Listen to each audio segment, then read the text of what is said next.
देशाच्या सौभाग्याचा शिपाई भगव्या झेंड्याचा शिपाई भगव्या झेंड्याचा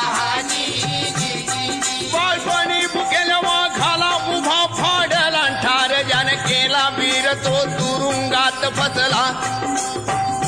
औरंगजेब खदखदून हसला अनामने सामने काफराला सामने काफराला सकटूनी भेड्या पायाला खेचून दोर दंडाला महाराणा तिथे आणला ताठ्यात पुढे येऊन वीर ठाकला